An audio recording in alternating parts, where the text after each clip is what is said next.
that's what people want. So, yeah, if you argue what he was writing about in 1930 still happening, absolutely, right? You still have people say that the Civil War was the war of northern aggression, right?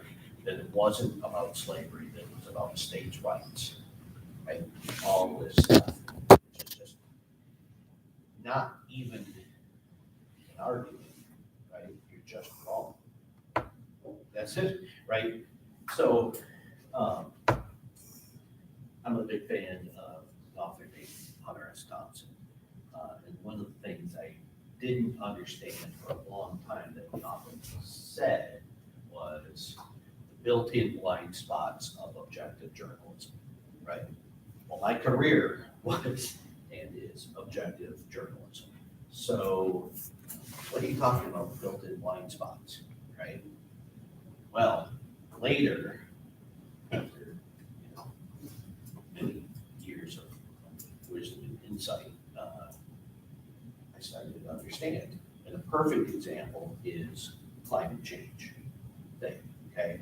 So we in journalism are so concerned, and rightfully so, about being seen as objective, not just being objective, but being seen as objective, that we sometimes go so far with that we become not objective, right?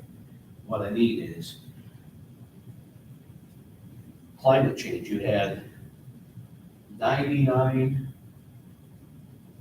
respected scientists saying this is happening, right? Climate is changing and it is caused by human activities, right? And then you had one scientist who was not respected, who's a complete, wacko, saying it's not true, okay? So, as objective journalists, we would write about climate change, but then, we gotta be fair, we would include the guy saying it's not true. But when we do that over and over, right, and that 99 kept getting bigger until it was 9,999 versus 1, right? What you do is it made it seem like the people who were denying it were legitimate and represented a much bigger group of people than they actually did, right? So one of the reasons we still have all these people who don't believe climate change is happening is because as objective journalists, we were trying so hard to be seen as being fair that we made it seem like this was actually up for debate, when it really isn't, right? There are no respected scientists who say climate change is not happening and that's not caused by human activity. Next summer, we're taking our vacation to Glacier National Park because the glaciers are disappearing. If we wait any longer, there might not be any to see. How many glaciers are left at Glacier National Park? Where is that? Montana, Rocky Mountains, and it's beyond gorgeous. 25. 25 active glaciers. Does it say how many there used to be? They have 150 in 1850. You went from 150 The 25. to 25, and those 25 are going fast, okay? You can't say climate change isn't happening, right? And we know, so, again, that's the right. It's like, and then the weird thing is in some areas, on some subjects, we recognized it, right? So, like, if you had like a Martin Luther King Day civil rights march or something going on, right? And you cover that. They wouldn't say, well, you have to call them racist and get a quote from them too, so the story's balanced, right? Because, no, that's not, you know. But if you were doing the story about a Klan rally, right, would you call a civil rights activist and get a quote from them to balance it? You would. Now, technically, are you being objective by including one side and not including it on the other, right? Yeah, maybe not. But there's also objective reality, right? I mean, if I go to city council meeting and say they passed the budget, I don't need to find someone who says, no, they didn't, right? And if I did, because you can always find someone to say something, right? I said, let's assume I've got time to find, you know, on Tuesday night when I've got deadline, but would that actually be good objective journalism to include someone who says, no, it didn't? I was there. I saw them vote on it. City clerk wrote it down, right? They passed the budget. It's not up for debate, right? So that's what he's talking about. How did we get down that road? I don't know. But it's still happening, argument. Yes, this is still happening. No, it's not, right? So, is the whole plantation tours thing, the states' rights thing, right? So, well, again, here's how you know it was about slavery and not war of northern aggression or states' rights or whatever. Remember, this is 1850s, early 1860s. You have states still coming into the union, right? And I don't know how many states we had at the time, but they were in even numbers slave-free, and then Missouri wanted to come in.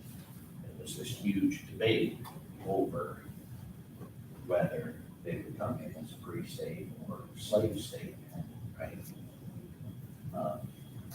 And at the same time, you have this presidential election going on. And Abe Lincoln saying things like, you know, this nation cannot continue half slave, half free, right? So when Lincoln gets elected, the South seceded because he said, we're gonna have to get rid of slavery. Okay, that's not states' rights, that's slavery, right? That was the issue. So to argue now, well, no, it was about states' rights. Okay, except it wasn't, right? So type of argument, yes, this is still happening, or they would just know it's not anymore, right? Either.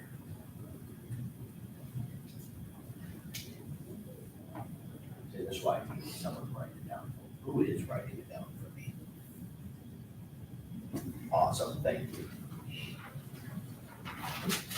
You know, or you say I'm writing it down?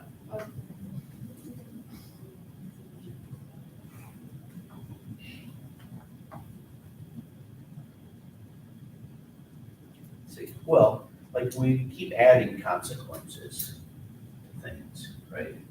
Add consequences here, definitely add consequences to story analysis. Add them there. Easily add them there. Couldn't consequences be their own argument? Not sure.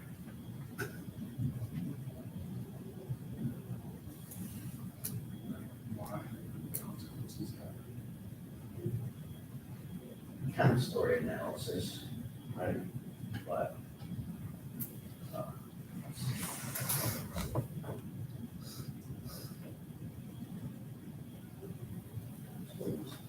oh, no.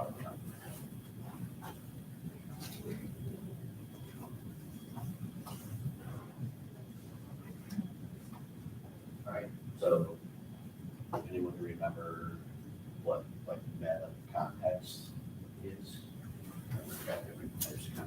So meta would be referring to the work itself, right? So, the story of Rose Bradley, right? Like the examples I used when we talked about were Elvis Presley's song, That's All Right, Mom, right? You listen to it today, you might go, "Huh, that's a nice song." Probably not gonna change the world, right? But when it came out in 1950 or whatever, it did, because white people had never heard this on the radio before, because it hadn't been on the radio before, right? And it blew people's minds, okay? That's not what the song is about, right? That's not story analysis of what happens. That's not making metaphor out of the lyrics, nothing, right? That's just pure meta, right? The piece itself, right? Or Beatles, I Want to Hold Your Hand, right?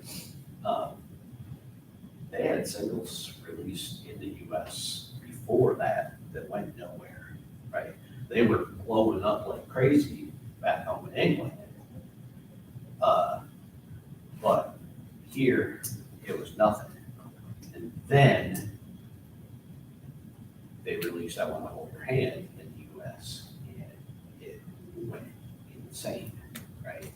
That was like in the fall, and then in February, they're on the Ed Sullivan Show, and it's off the races.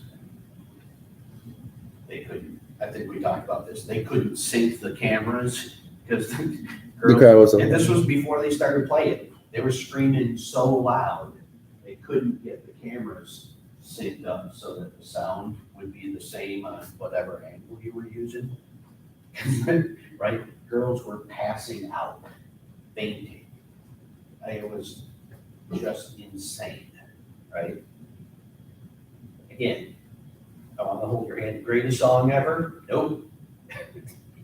You know, is it, will you look at it lyrically or musically or any other way and say, well, this is a world changer? No. It's purely the meta context of it. No one had heard that type of song before, and it just caught fire, right? So, could you make a meta argument on any of these things? Yes, absolutely, right? You could talk about Yellow Woman. When Silko wrote that in the early 70s, right? How much fiction were we getting from Native American women in the US? Probably zero, right? If not, then very close to zero, right? So, does that have an impact? Yeah, absolutely, right? Now you need to do some real research to find out what the impact was, right? But could you talk about how, if you are part of a group that historically has been silenced, right? Remember we watched the Dangerous Sin story, right?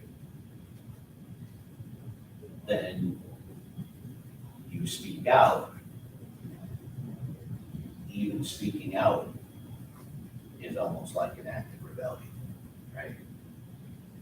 It has an impact. So you can definitely make arguments.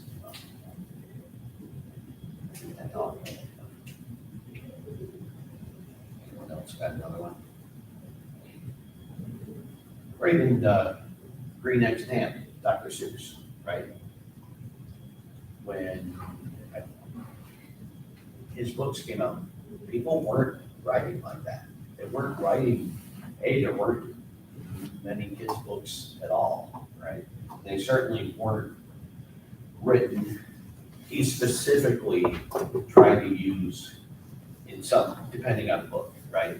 So like, is it Box and socks. How about mom? Pop is the name, yeah, right?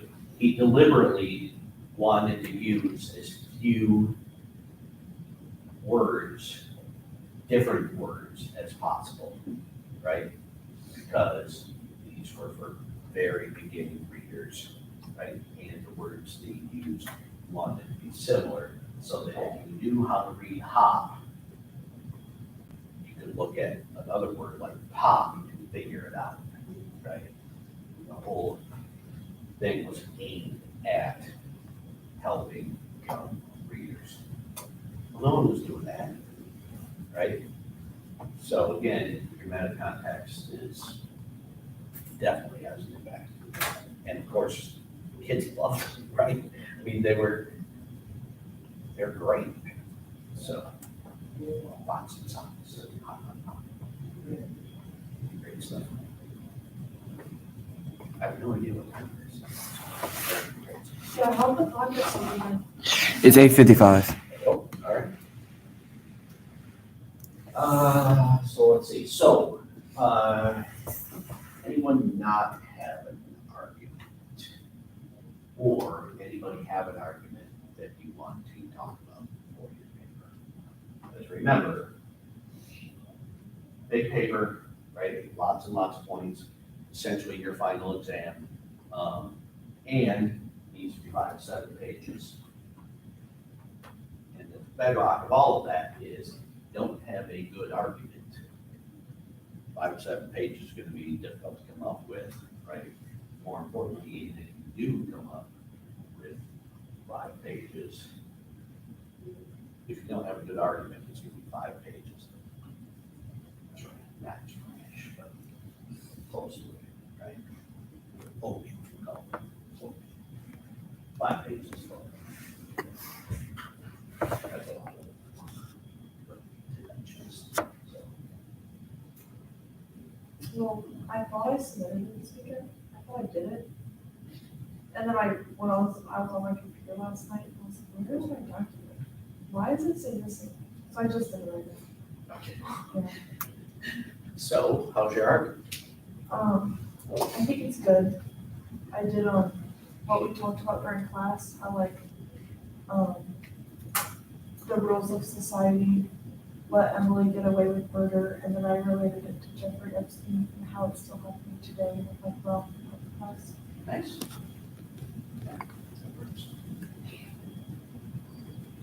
Yeah, which, again, you'll back to like your binary pairs, right?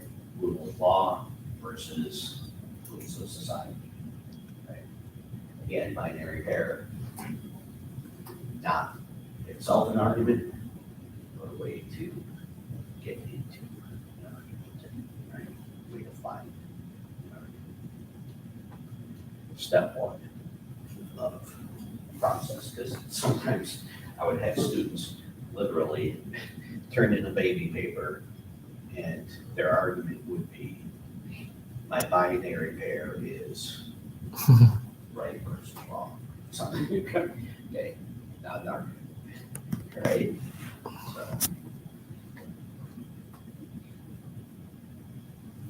Anybody else want to talk about your argument?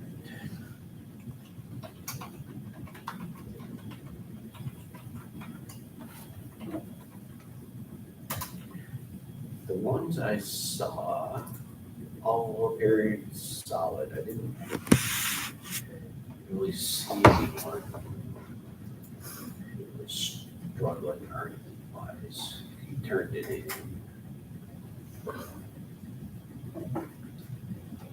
It's still not showing it.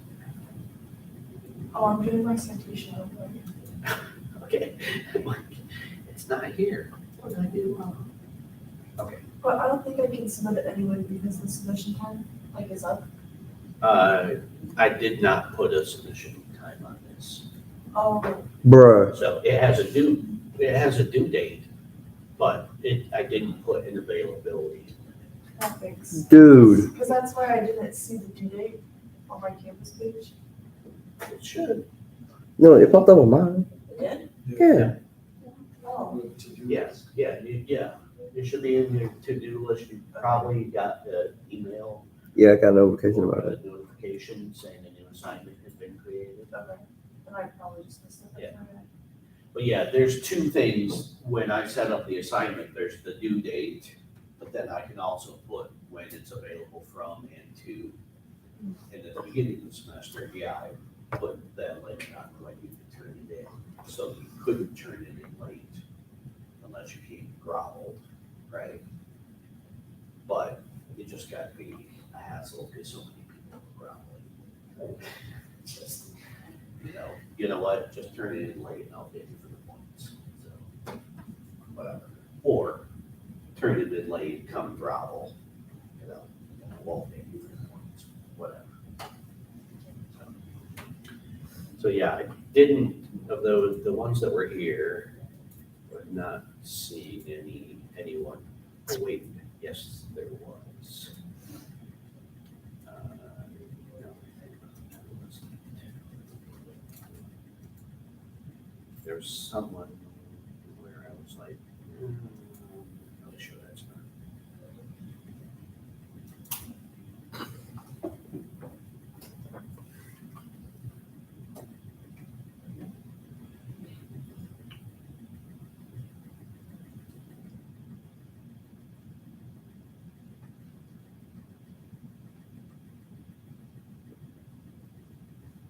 Yeah, so this one, and it's possible I'm just missing it. Rose Brumley is a short story written by Will Faulkner, published April 1930. It's placed in the late 1800s, early 1900s, located in a very southern part of Mississippi. And just for the record, well, and we'll talk about this more Thursday when we talk about sources, but it's essentially Oxford, Mississippi, which is in the northern part of the state, not southern, but not a big deal. Woman named Emily, who after the Civil War is left with no family other than her father. When her father passes away, Emily is left to struggle with extreme denial of letting a loved one go. Then it seems to get into the body paragraphs.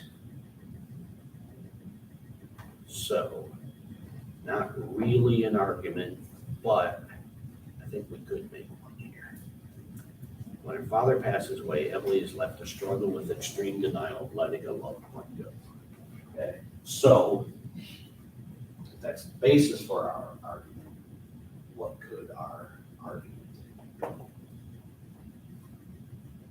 How would we turn that?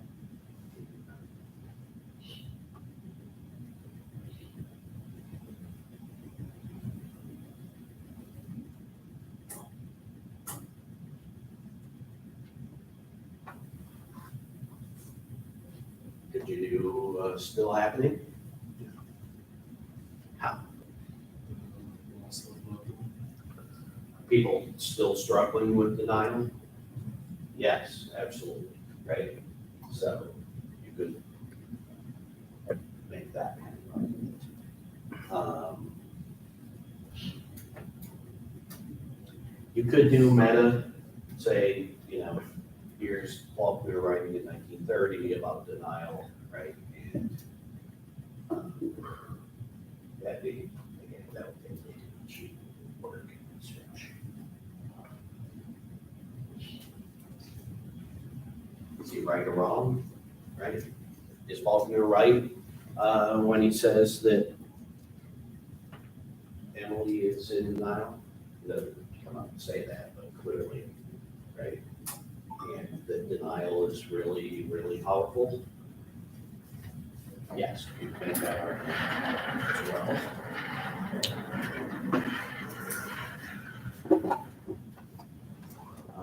Could you do a classic metaphor?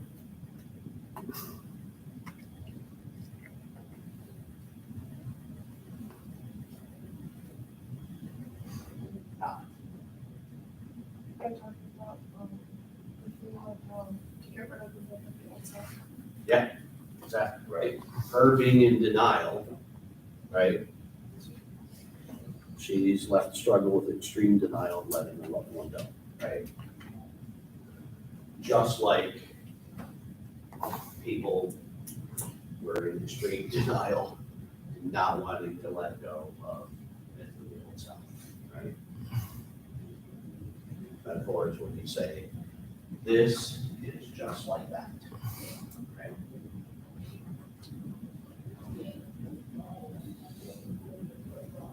So, mystery person, we don't currently have a submitted argument, but we just gave you 3 or 4 ways to make it into a song. All right. I think that's it. So Thursday, we will talk about different sources. You'll need it's 3, 2 or 3. I got one. Either 2 or 3 outside sources. Again, we will have a list of sources we use that will be on campus. Can you go beyond that? Yes, but don't be afraid to use that. Not to the extra. You have to remember to for other Thanksgiving break. Good question. What did you ask? If you have to look at the for over break. Mm. Well, next.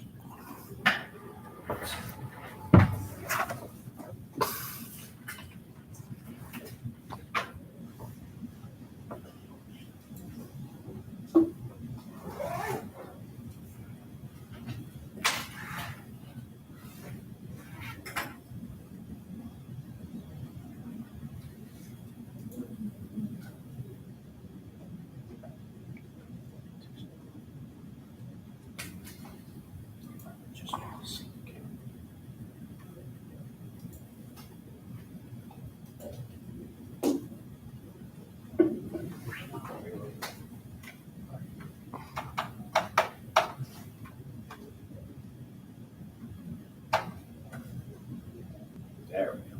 All right. So we are here the 14th, right? Today's the 15th, so I don't think that's right. What year is this? Any year. Well, that's not really helpful. Okay. Well, close enough. Okay. Important thing is, we are in this week, right? So, got our baby paper in, first draft due the 19th. If there wasn't Thanksgiving, second draft due the 26th, final draft would be due the 3rd. But we do have Thanksgiving, and this is our last week of class. So third draft will actually be due Friday the 8th, Friday the 9th or 7th, whatever. 9th, okay. So that means second draft will be due the 3rd instead of the 26th. Or 27th, right? So this Sunday, so baby paper, right, was due the 13th. First draft, we do Sunday the 20th.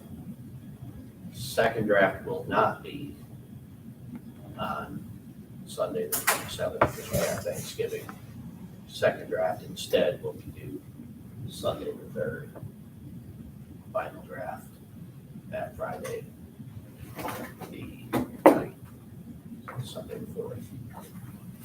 Make sense? Are we having class next week on Tuesday? Because I know some of my other, okay. Yes. The 7th, well, I guess the 8th, that Thursday, I will be in Kansas City, but we'll do a bike Zoom or Teams or whatever it is. Teams. So So we'll do that by teams. Next week is finals week. Do we have a final schedule yet? Yeah, we do. Oh, good. All right.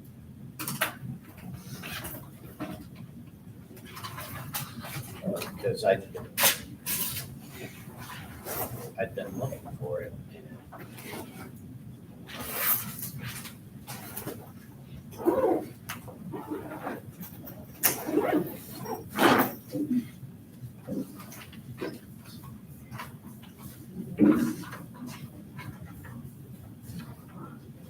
Final exam schedule.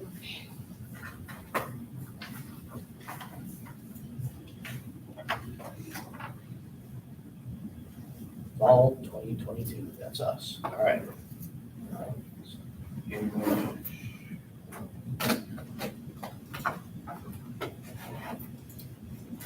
Just get here.